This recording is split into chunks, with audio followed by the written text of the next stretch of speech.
Саламатсыздар ма? Мен Хайруллаева Алия Базарбаевна, Каспий педагогика және салалық технологиялар колледжінің педагогика және психология пәнінің оқытушысымын. Педагогика пәні бойынша баланың дамуына әсер ететін әлеуметтік, биологиялық, психологиялық факторлар тақырыбында сабағымызды бастаймыз. Сабақтың мақсаты баланың дамуы және оған әсер ететін факторлар мен тұқымқуалаушылық, орта мен тәрбие туралы толық мәліметпен ақпараттандыру. Күтілетін нәтиже баланың дамуына әсер ететін фактор түрлерін ажырата отырып, баланың дамуы және қалыптасу жолын біледі және оларды саралай алады. Бала дамуына әсер ететін факторларға жеке тоқталмас бұрын, ең алдымен даму ұғымына анықтама беріп кетейік. Даму дегеніміз не? Даму ұғымына ағзаның өсуімен пісіп жетілу процесін жатқызады. Бұл процестер психикалық дамумен өзара тығыз байланыста өтеді. Оған ықпал жасайды. Бірақ адамның жеке адам ретінде қалыптасуын белгілеп бере алмайды. Жеке адамның дамуы бұл оның рухани өсуінің, жетілуінің процесі. Жеке адам үшін елеулі болып табылатын барлық сфераларды іс-әрекетте өзін қоршаған құбылыстарға, адамдарға деген қарым-қатынасқа, танымдық процестерінде болатын сапалық өзгерістер процесі. Жеке адамның дамуына әсер ететін басты үш факторды атап өтеміз. Олар тұқымқуалаушылық, орта және тәрбие. Атақты грек философтары Платон және Аристотель адамның дамуын оның алдын ала тағдыр белгілеген тұқымқуалаушылық табиғатынан деп дәлелдеді. Тұқымқуалаушылық теориясын қолданушы және уағыздаушылардың бірі реформистер. Реформизм 18 ғасырда биология саласында үстемдік еткен. Ол ересек адамдардың барлық қасиеттері мен белгілері ана құрсағындағы сәбидің ағзасында болады деп тұжырымдайды. Тұқымқуалаушылық дегеніміз не? Ұрпақтың ата-ананың биологиялық ұқсастығын елестетуді айтамыз. Кейбіреулер баланың сыртқы пішініне қарап, бірден қалай әкесіне, не шешесіне ұқсап қалған деп таңғалады. Әрине бұл кездейсоқ нәрсе емес. Өйткені баланың шашы мен көзінің бояуы, терісінің пигменті, бет келбеті мен басының формасы, жүрісі, өзін ұстауы тұқымқуалаушылық арқылы берілетін биологиялық ұқсастықты еске түсіреді. Ал кейде дауыс тембрі, музыкаға, биге, математикаға қабілеттілігі сияқты өте нәзік ерекшеліктер тұқымқуалау арқылы алып отырады. Бірақ өте нәзік ерекшеліктер тұқымқуалау жолымен берілуі өте сирек кездеседі. Атақты композитор Йоганн Себастьян Бахтың ұрпақтарында 300 жыл ішінде 20 адамдай музыканттар болған екен.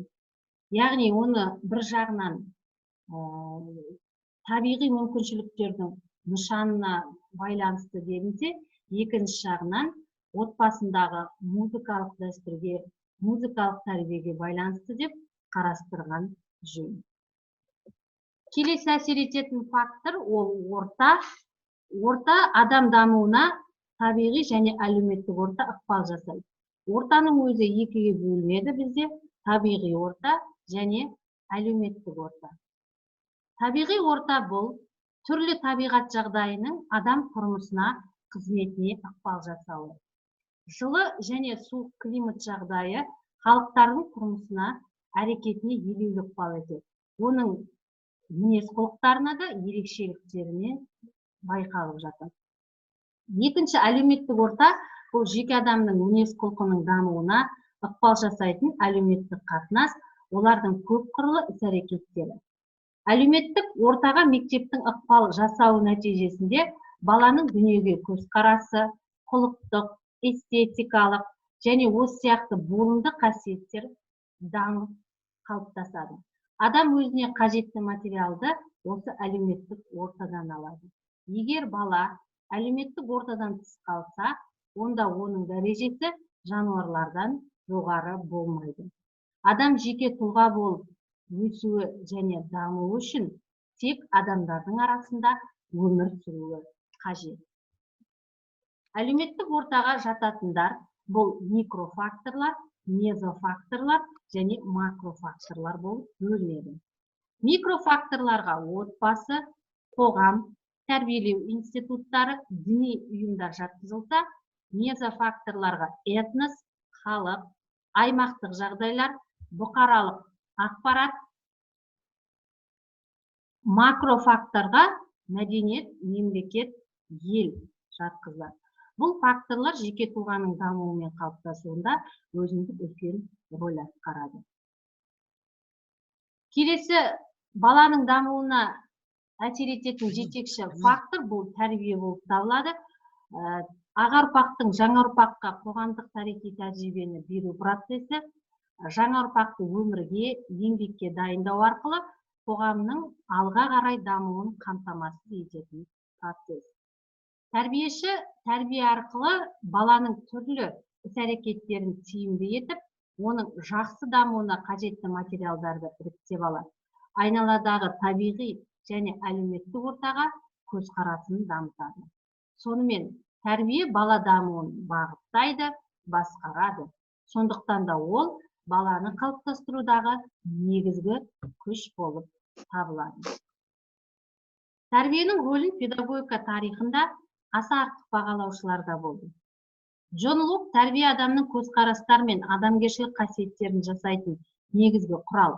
Адам тәрбие арқылы жақсы болады дейді, бала өмірге келгенде оның жаны сүттей ақ судан таза. Сондықтан тәрбиеші өзіне керек адамды жасап алады деп, тәрбиенің рөлін аса дәріптеп, тұқым қуалау мен әлеуметтік ортаның баланың қалыптасуында рөлін онша бағаламады. Алайда осы жерде айта кететін жайт, жеке тұлғаның дамуына тек қана тәрбиенің ықпалы жеткіліксіз. Оған тұқым қуалаушылықтың да, ортаның да атқаратын рөлі ерекше.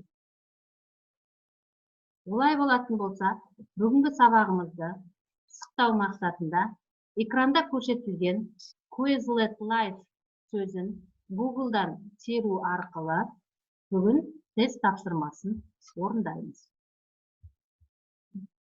Google-дан Quizlet Live сөзін енгізіп болғаннан кейін сіздерден құпия сөз сұрайды. Экранда көрсетілген құпия сөзді енгізесіздер. 232 746.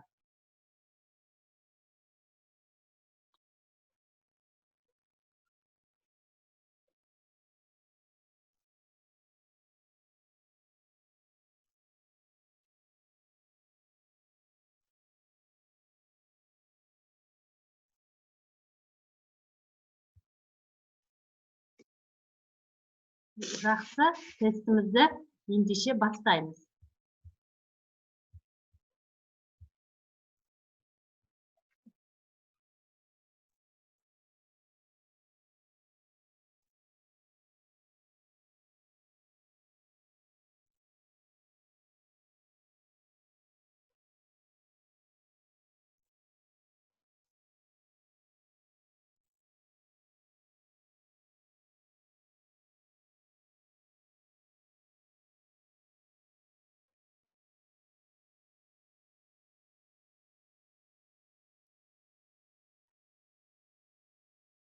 Тамаша.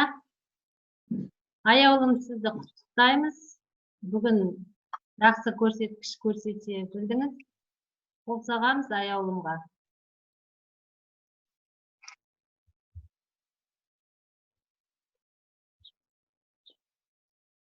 Жақсы, тамаша.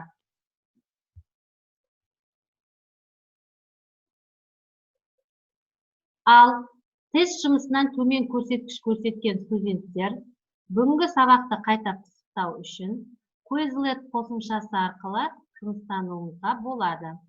Quizlet қосымшасы барлықтарыңыздың ұялы телефондарыңызда жүктелген. Өткен сабақта мен сіздерге бұл қосымша туралы видео материалдар жолдаған болатынмын. Бүгінгі тақырып бойынша сіздерге материалдар, тест жұмыстары және тапсырмалар салынып қойылды. Сіздерге оқу үшін баланың дамуына әсер ететін әлеуметтік, биологиялық, психологиялық факторлар туралы термин сөздерді Бірінші, жаттаймыз және есте сақтаймыз. Екінші, тест жұмысын орындаймыз. Үшінші, таңдау арқылы бүгінгі сабағыңызды пысықтайсыздар. Жеке жұмыстарыңызды кері байланыс ретінде маған видео материал арқылы жолдайсыздар. Сіздер болашақ бастауыш білім беру мұғалімі болғандықтан өз сабақтарыңызды қызықты әрі тартымды етіп өткізу үшін осындай онлайн платформаларды тиімді пайдалануыңызға болады. Олай болатын болса, бүгінгі үй жұмысыңыз деңгейлік тапсырмалар. Бірінші, А деңгейіндегі шығармашылық жоба, тақырыбы Киплингтің Маугли повесіндегі Мауглидің қоғамдағы тағдыры. Екінші, В деңгейіндегі Вен диаграммасы, жеке тұлғаның дамуындағы негізгі әсер ететін факторлардың ерекшеліктерін салыстырасыздар, өз ойларыңызды дәлелдейсіздер. Үшінші, С деңгейіндегі ақпараттық жоба, тақырыбы менің шыққан тегімнің жеке тұлғалық салаларымның қалыптасуына ықпалы. Сізге ата-анаңыздан, ата-бабаларыңыздан берілген қасиеттерді талдау үшін өз отбасыңыздың генеалогиялық сызбасын жасайсыздар.